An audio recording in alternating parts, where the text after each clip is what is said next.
કારણ કે હવા બદલી છે અને ઉપરથી બદલાતી આ ભારતને ભરડો લેવા આવી છે કે જે ભારતમાંથી આખા સંસારનું સર્જન થયું, જે ભારતમાંથી આખી સૃષ્ટિ ફાલી ફૂલી ફરે છે, જે ભારતમાંથી જીવનની પ્રસન્નતા પ્રગટ થઈ છે, જે ભારતમાંથી પરમાત્મા સુધીની મુસાફરી હળવી કેમ કરી શકાય અને કેમ પહોંચી શકાય એના માર્ગો કંડારવામાં આવ્યા છે. જે ભારતમાંથી ઋષિઓ અને મુનિઓની પરંપરા, જે ભારતમાંથી વૈદિક પરંપરા, જે ભારતની ભૂમિ ઉપર મનુષ્ય મૃત્યુ પામે તો એ ભારતની ભૂમિ ઉપર એવી વનસ્પતિઓ ઉગી છે કે એ વનસ્પતિનો રસ લઈને મરણ પામેલા મનુષ્યના મોંમાં એ રસ જ્યાં પધારે એની જઠરા અગ્નિ સુધી પહોંચે તો તરત જ આળસ મરડીને બેઠો થાય.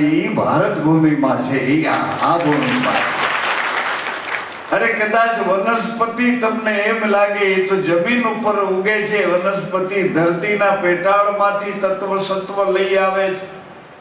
વનસ્પતિ નહીં, આ ભારત ભૂમિમાં એવા સજીવા મંત્ર પ્રગટ થયા છે.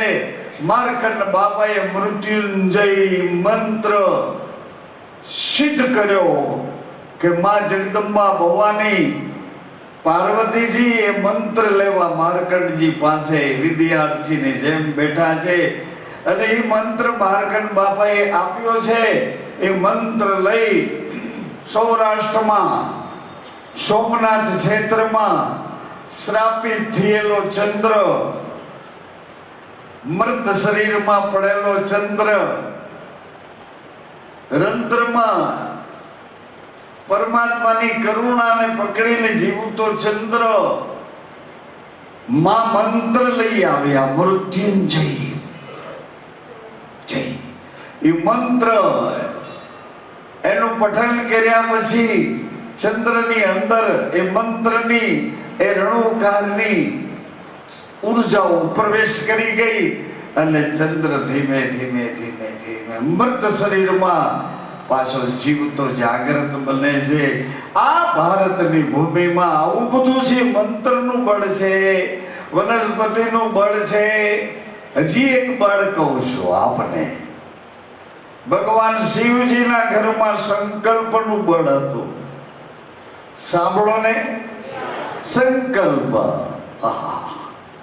એવા સંકલ્પની સૃષ્ટિ બનાવે ઋષિઓ મુનિઓ. આપણે અદ્ભુત લાગે કે કેવી રીતે બની શકે.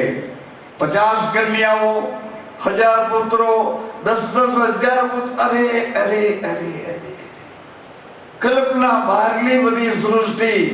પણ એ સૃષ્ટિ આ ભારત ભૂમિમાં દેવી સંપદાઓ માનો, ઐશ્વરી કળા માનો, ગુરુજનોની એક વિશાળ અને વૈશ્વિક કરુણા માનો.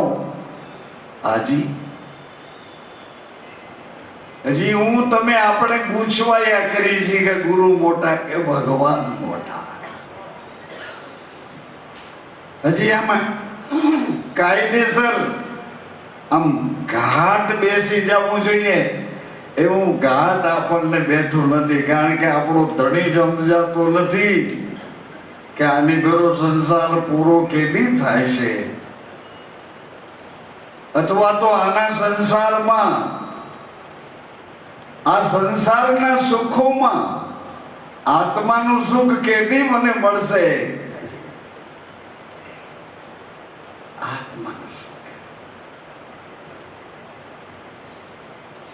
કે દાડે મળશે, કે દાડે મળશે. ઘેલો કાન એટલે મને પ્રેમ કેદી મળશે. ઘેલો કાન એ તો ખાલી વચમાં એનું ઈંધાણ આપ્યું. મારો ધણી મને પ્રેમ કેદી આપશે. એ જોશી મારી પ્રબોધિની કાઢો, મારી સુબોધિની કાઢો, મારા કર્મની કુંડળીને વાંચો. જોશી બિચારો કે હે સદભાગી, એને કુવા હોય તો અમે એને તાગીએ, પણ આ તમારી આ કર્મની કુંડળી સમંદર જેવી છે, એને તાગવી કઈ રીતે? કુવા હોય તો અમે તાગીએ, પણ સમુદ્ર તાગ્યા ન જાય.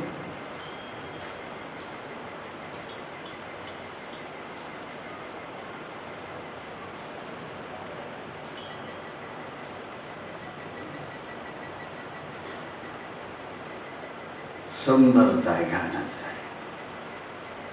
કે દાડે મળશે? સંસાર તો જુઓ, સંસાર જુઓ.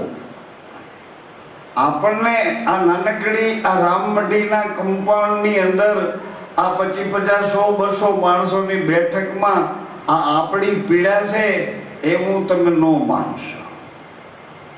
આપણી જ વેદના છે એવું ન માનશો. આવી સભા તો રાત ને દિવસ આ ભૂમંડળમાં, ભારતની ભૂમિમાં રાત ને દિવસ આવી આત્મ ખોજી પુરુષોની સભા ચાલુ છે. ચારે પાછું અટાણે રાત પડી છે તો દિવસ ક્યાંક છે, ક્યાંક દિવસ હોય તો રાત ક્યાંક છે. બધા ભારત ભૂમિના સ્થળોમાં, ભારત ભૂમિના સ્થળોમાં સત્પુરુષની સૃષ્ટિના જુદા જુદા 6 વિભાગો છે. અક્ષર પુરુષની સૃષ્ટિ, નિરંજન પુરુષની સૃષ્ટિ, આવી રીતે બધા જુદા વિભાગોમાં વહેંચાયેલી સૃષ્ટિ. એમાં આપણા ભાગમાં જે આવી છે એ સૃષ્ટિ તો કોઈ અદ્ભુત સૃષ્ટિ છે. પ્રગટ વેણે વાતું કરે, પ્રગટ પિંડમાં પરમાત્માને પ્રગટ કરે. આવી અદ્ભુત આપણા ભાગમાં આ સૃષ્ટિ આવી છે.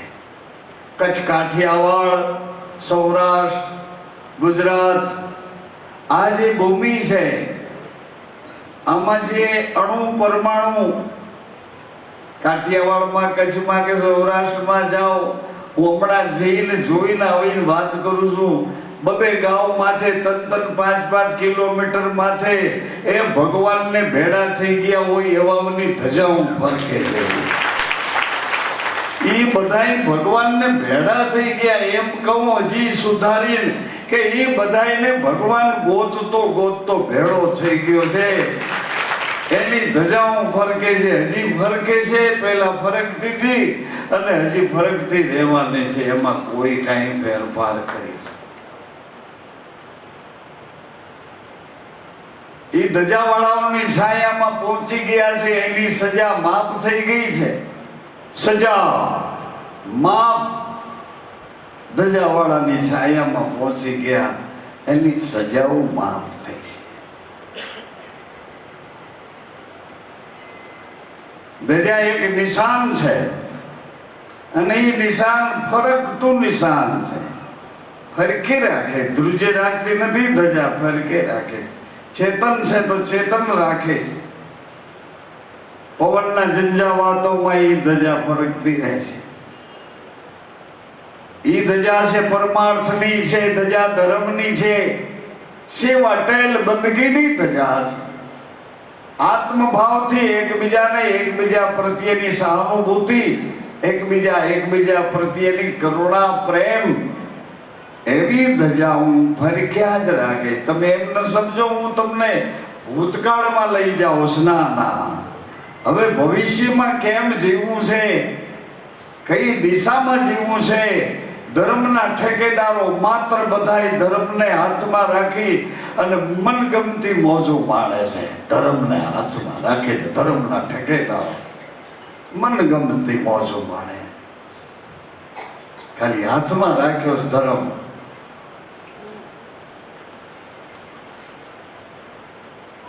ધર્મનો ધડો કોઈ ના કરી શકે.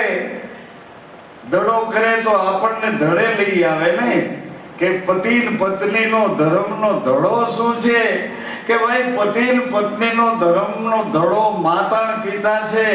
એટલે વળી પાછું પૂછ્યું કે માતા પિતાથી સંસાર પૂરો થાય છે? તો કે ના, એનાથી આગળ સંસાર હાલ્યો જાય છે. એના એ માતા પિતાને 2 સંતાન 3 દીકરા દીકરીઓથી સંતોષ છે. તો એના એ માતા પિતા નિર્વિકારી બની બીજ પૂનમના મહાવ્રત કરી અને નિજારી પદમાં જઈ શકે છે. જારી પદ પૂરું કરી નિજારી પદમાં જઈ અને એના એ માતા પિતા જતી ને સતી બને ત્યારે ધર્મનો ધડો થાય કે વાહ રે વાહ, એ ભલે તમે જન્મ લીધો આ જગતમાં, ધર્મનો ધડો અહીંયા સુધી છે. જતી ને સતી.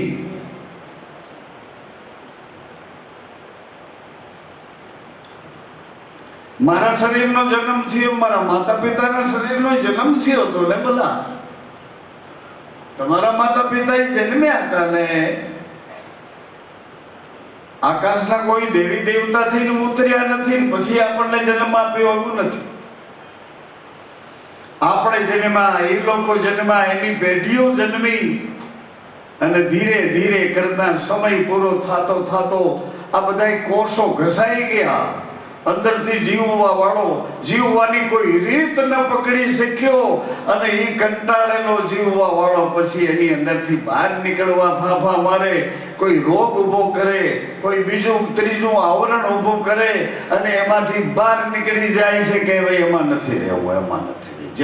જે શરીરમાં મોજું કર્યું, જે શરીરમાં મજા કરી, જે શરીરમાં ભોગો ભોગવ્યા છે, જે શરીરમાં તૃષ્ણાઓ, જે શરીરમાં ચારે બાજુના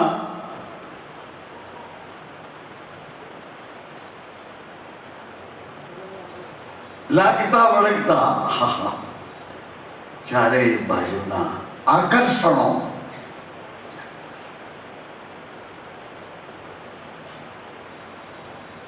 હું યાદ કરીને બોલું છું કે ભગવાન પરમાત્મા ઈશ્વર અસ્તિત્વ એવી વધારાની શક્તિઓ તમને આપે છે.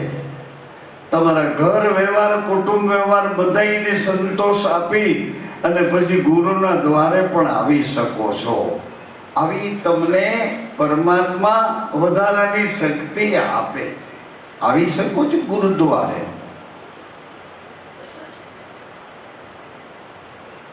કારણ કે તમારી માનસિકતા એવી થઈ જાય છે, થોડીક નુકસાની દેખાય તો એ તમારા મનમાં આવતી નથી, એની સામે થોડોક ફાયદો વધારે દેખાય છે. આ બધી ક્રિયા અને પ્રતિક્રિયાઓ પકડીને હું તમે આપણે બધા અહીંયા અત્યારે બિલકુલ બેદરકારીથી નહીં, સાવધાનીથી બેઠા છીએ. સાવધાનીથી બેઠા છીએ અને એ સાવધાનીને જો ટકાવી રાખવી હોય, એ સાવધાનીમાં તમારે અવિચળ રહેવું જ હોય તો પહેલી સાવધાની તમારા પત્ની સાથે તમારો આત્મભાવ કેળવવા માટે,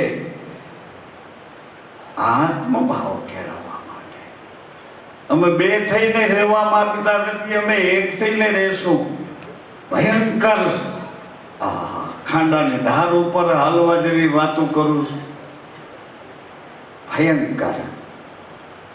બાજુમાં બેઠેલો મિત્ર છે કે દુશ્મન, બાજુમાં બેઠેલી બહેનપણી છે કે ભયંકર પિચાસીની, મારા જીવનને બરબાદ કરી નાખશે. હું જેને મિત્ર માનું છું મારા જીવનને બરબાદ કરી નાખશે. ભયંકર પ્રપંચ લીલા એના માથામાં રમે છે. આવા વાતાવરણની વચ્ચે હું તમે આપણે ભેળા થઈ અને બેઠા છીએ. કોને આશરે કયા વિચારોથી બેઠા છીએ? અને એવા વિચારોથી જો બેઠા હો તો એવા વિચારોને કેળવવા જોઈએ. એવા વિચારો કેવી રીતે કેળવાય કેવી રીતે? એટલે ભગવાન પરમાત્મા ક્ષીર સાગરમાંથી ઉઠીને રામ બન્યા, વચનમાંથી ઉતર્યા. ક્યાંથી ઉતર્યા મોટબેન? એ ભાઈ, વચનમાંથી ઉતર્યા અને એનું ધર્મ સંગાથી પાત્ર ધર્મ સહચારિણી, એનો જીવન સાથી ક્યાંથી નીકળ્યો? એ પૃથ્વીમાંથી, એક વચનમાંથી, એક ધરતીમાંથી, બે ભેડા થયા ને પતિ પત્ની થયા. એકને વર્ષનું, એકને જીલવું, એકને આજ્ઞા કરવી ને એકને આજ્ઞા પાલન કરવી. જ્યાં સુધી પતિ ને પત્ની એકબીજા બીજ અને પૂનમનો નિયમ નહીં પકડે ત્યાં સુધી બેયની વચ્ચે સંયમ નહીં આવે, નહીં આવે, નહીં આવે. નિયમ પકડ્યા પછી સંયમ આવશે. નિયમ પકડ્યા પછી બેઉને ખ્યાલ આવી જશે નહીં. નિયમો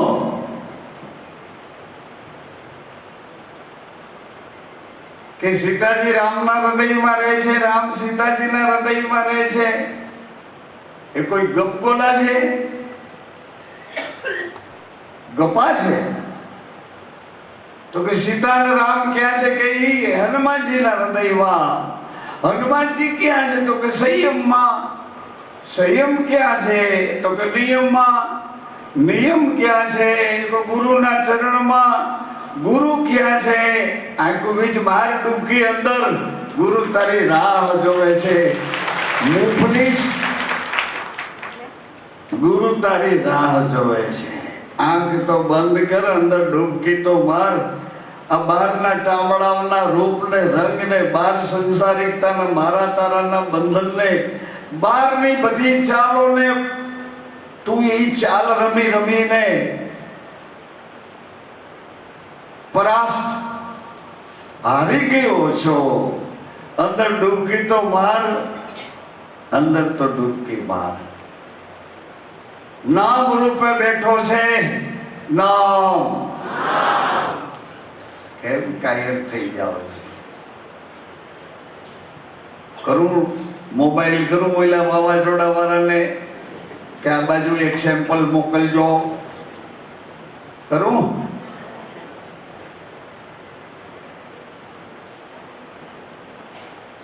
નામ. અરે તમારી પરા ધ્રુજવા માંડવી જોઈએ, નામ બી ધ્રુજવા માંડવી જોઈએ. અહીંયા કોણ પોલીસ વાળો આવીને કહેવાનું એ બંધ કરો માઇક, અને આ બંધ કરવાનું કે તો શમશાન ક્યાં આગું છે? કમલેશભાઈ બાજુમાં જ કુરુક્ષેત્ર મહાદેવ, ત્યાં ભલે ને હલાવે જેટલા નાવું હોય ત્યાં કોઈ ના પડે, પણ ત્યાં મર્દ થઈ જવું પડે, કાં મળતું થઈ જવું પડે.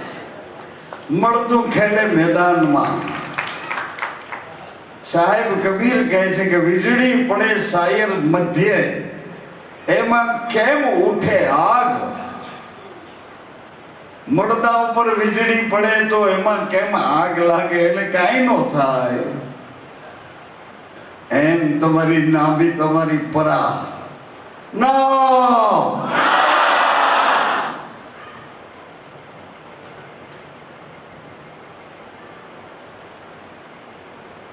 નામનું અપમાન શું કરો છો?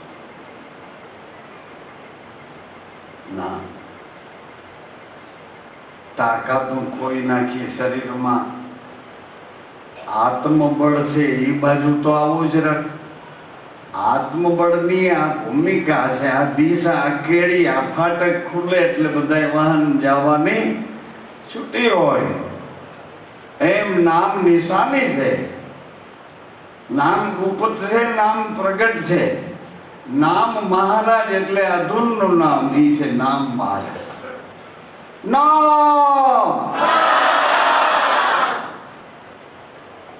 નામ તે મારો શ્વાસ છે, તે હું છું.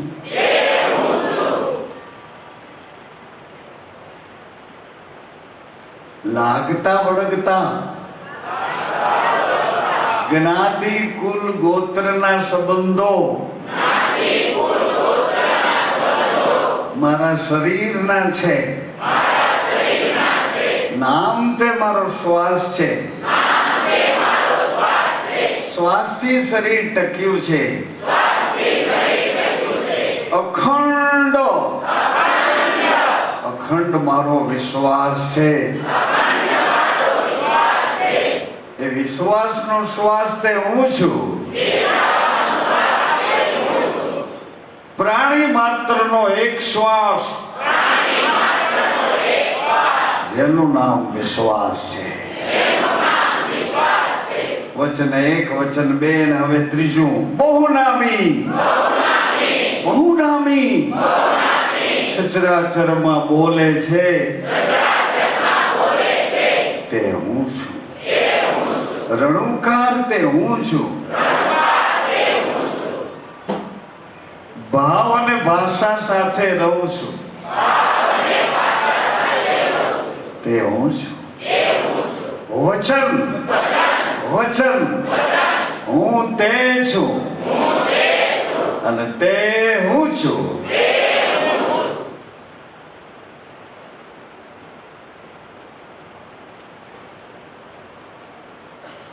વ્રજવાસીઓ કોઈ રીતે માનતા નહોતા. એ વખતે ભગવાન ચતુર્ભુજ સ્વરૂપે આવીને વ્રજવાસીઓ બેભાન પડ્યા છે. કૃષ્ણ કૃષ્ણ કૃષ્ણ કૃષ્ણ સિવાય અમારે કશું જોતું જ નથી.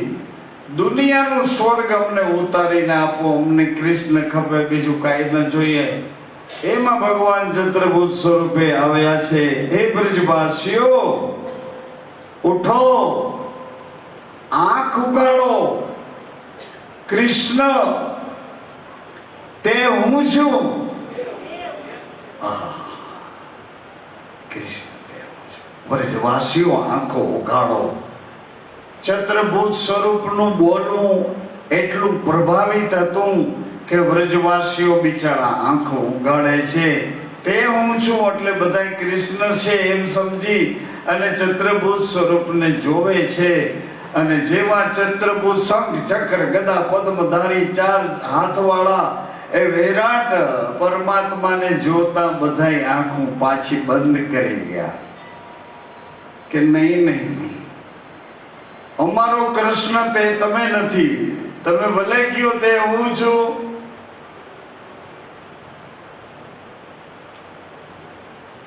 ગુરુને ગોવિંદ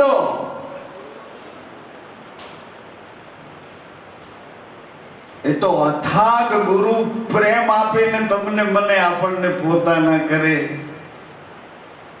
તોય આગળ જતા ક્યાંક ડ્રાઈવર આવી જાય. ગુરુ માથેથી બીજા ગુરુ તરફ ભાવનાઓ શરૂ થઈ જાય કે ઓલા ગુરુના તો જો કેટલા છે, કેટલા યોગ કરે છે, ધ્યાન કરે છે, સાધના કરે છે. ડ્રાઈવર છે આવી જાય. ગુરુને ગોવિંદ સમજવા, ગોવિંદને ગુરુ સમજવા, પોતાના પતિને પરમાત્માના ભાવથી પકડી રાખવાના, અથાગ પ્રેમ અને વફાદારી એને આપવાની. તારા રાજીપા સિવાય હું એક ડગલું ભરવા માંગતી નથી. તું જેમ કે એમ જ જીવવા માંગુ છું. આ મારું મહાવ્રત છે જેનું નામ પતિવ્રત છે. માં અનસુયાએ પાળ્યું અત્રિ મુનિને પોતાના ભગવાન માનીને. ત્રણેય દેવતાઓને ઓલી બાઈઓએ લે ત્રણેય માતાજીઓએ કીધું કે મૃત્યુલોકમાં આટલો મહિમા સતી પતિવ્રતાનો અને અમે અહીંયા અમારા લોકમાં રહીએ, અમને કોઈ ઓળખે નહીં. તમારાથી અમારી ઓળખાણ થાય. અમારો ધર્મ તો આમાં ક્યાંય દેખાતો નથી. મૃતલોકમાં અનસુયાએ પતિનો ધર્મ પ્રગટ કર્યો. જાઓ તમે એની પરીક્ષા કરો, અથવા તો એ કઈ રીતે ધર્મને સાચવે છે એ જઈને અમને એની જાણ કરો. ત્રણે દેવતાઓ આવ્યા. અનસુયા ત્રણે દેવતાઓને સાંભળે છે. ભિક્ષા લઈને આવે. જ્યાં રહેતા હોય એવી ભિક્ષા હોય ને. વનમાં રહેતો વનફળ હોય, ગામમાં રહેતો ગામનું ભોજન હોય એ પ્રમાણે ભિક્ષા હોય, મહેલમાં તો મહેલની ભિક્ષા એવી હોય. ફળ લઈ આવ્યા એટલે જેમ હોય તેમ, પરંતુ દેવતાઓમાંથી ત્રણેય દેવતા ત્રિદેવ ઉત્પત્તિ સ્થિતિ લયના ત્રણેય ભગવાન સતીને પ્રણામ કરે છે મનોમન અને કસોટી કરે છે. દિગંબરી ભિક્ષા, દિગંબરી ભિક્ષા, વસ્ત્ર વિનાના થઈ ભિક્ષા આપો. નિર્વસ્ત્ર, અરે અરે અરે અરે અનસુયા માતાએ તરત જ એને જેમ લાઈટ નું બટન દબાવો એટલે ટ્યુબલાઇટ નું બટન હોય તો ટ્યુબલાઇટ ની સ્વિચ દાબ્યા પછી ટ્યુબલાઇટ થાય ને, પંખાની સ્વિચ દાબ્યા પછી પંખો થાય. એમ અનસુયા માતાને જ્યાં વાત વચન કાનમાંથી હૃદયમાં પૂરું પૂગ્યું ન પૂગ્યું તા તો એની સ્વિચ દબાઈ ગઈ અને તરત જ અત્રી પોતાના પતિ સામે દર્શન થયું અને પોતાના પતિને પૂછ્યું કે આ કોણ છે, આવું કેમ બોલે છે, એની પરામાંથી આવું કેમ નીકળ્યું છે, કોણ? એટલે અત્રી મહારાજે કીધું, દેવી એ અતિથિ છે, આપણે ટપાલ લખી નથી ને આવ્યા છે, આપણે ઘરે કોઈ ઉત્સવ નથી ને આવ્યા છે, અનાયાસે આવ્યા છે, અતિથિ થઈને આવ્યા છે, અભ્યાગત છે, જેની પાસે કાંઈ નથી એટલે માંગે છે. માંગવું આ બોર્ડરની બહાર છે.